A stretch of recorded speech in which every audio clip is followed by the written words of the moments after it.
Existe um ditado que diz: tempos bons que não voltam mais, não é? Acho que todo mundo conhece esse ditado, um dito popular.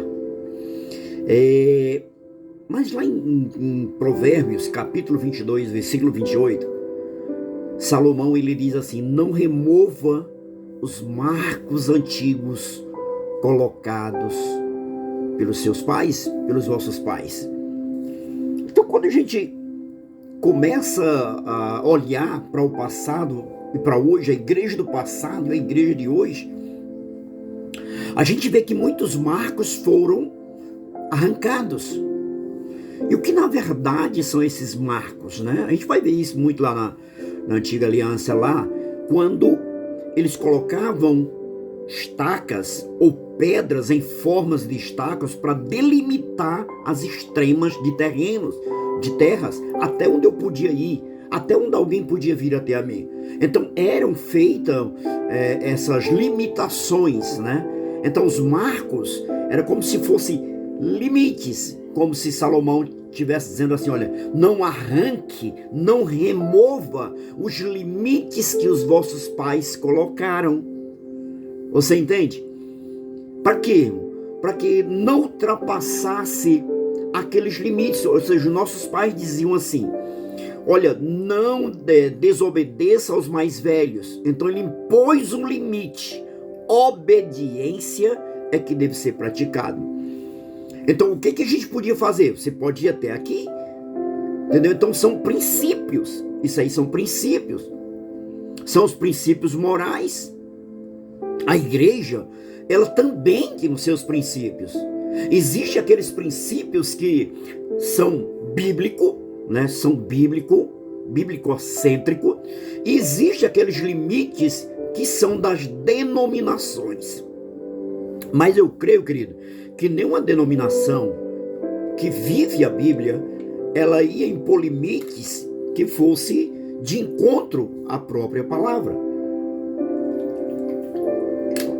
Então, a igreja antigamente, né? Como eu disse, a igreja da inocência, né? Ela tinha aquele rigor, né? Na sua inocência, mas que foi muito bom pra gente na época. Ou seja, eram limites impostos que nos fez chegar até aqui. Quantas pessoas que quebraram aqueles limites, quebraram aqueles princípios, quebraram aquelas regras e ficaram pelo meio do caminho. Nós obedecemos aqueles princípios, aquelas regras, e seguimos, mesmo sendo uma regra da igreja, como sempre dizia, é regra de homens, sim, porém esses homens, eles tinham uma visão, quando impunham limites, marcos ali. Imagina aí, uma coisa gostosa era você chegar na igreja, ou né, você chegar na igreja, dobrar os seus joelhos e orar. Então isso aí era ensinado, o discipulado era isso: olha, você chega na igreja, você dobra os seus joelhos e você ora. Com o passar do tempo, as pessoas foram ensinando que dobrar o joelho para orar era religiosidade. Então as pessoas entenderam que era religiosidade. Aí você vê, as pessoas chegam hoje nos templos, elas entram nos templos, quando vão, né? E não tem um mínimo de reverência. Quando nos ensinava que a primeira coisa que a gente tinha que fazer era se ajoelhar. E quando você se ajoelha, você está reverenciando. Você se ajoelha e você ora. Isso eram princípios, né? Eram marcos que foram colocados. Tantas coisas. Quando Jesus me chamou, eu comecei a entender que Jesus ele vinha para me levar para o céu. Baseado lá em João, capítulo de número 14, quando ele diz: para que onde eu vou voltar para vos levar, para que onde eu estiver, estejais vós também. Então eu entendi assim, era o céu. Aí já vem um argumento: não é mais céu, é na terra.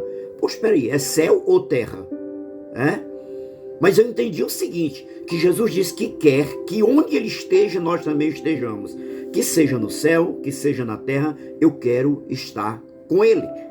Você está entendendo? Então, nós não podemos ficar pelo meio do caminho quebrando esses marcos. sabe? Então, era isso que a gente fazia, a obediência. A gente tinha obediência, a gente tinha reverência, a gente tinha honra. Isso era a igreja antigamente. Hoje, querido, é terrível. Hoje é terrível.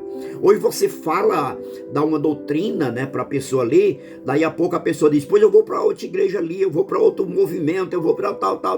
Por quê? Porque lá aceita o que eu faço. Você entendeu?